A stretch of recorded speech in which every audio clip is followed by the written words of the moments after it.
In this video, we will talk about primary and foreign keys.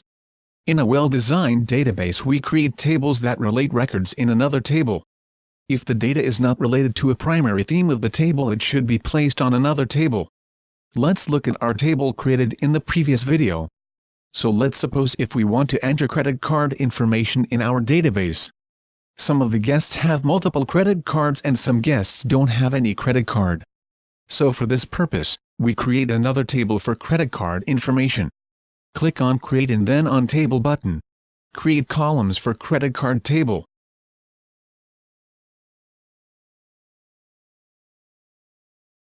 So now how do we know that which credit card belongs to which guest? So we insert guest ID from guest table. Its primary key in guest table. It will become foreign key in credit card information table. Select number data type for guest ID column to match the auto number data type on guest table.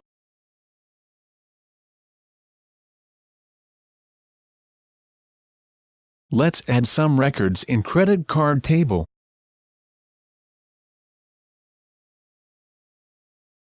Thanks for watching. Subscribe for more.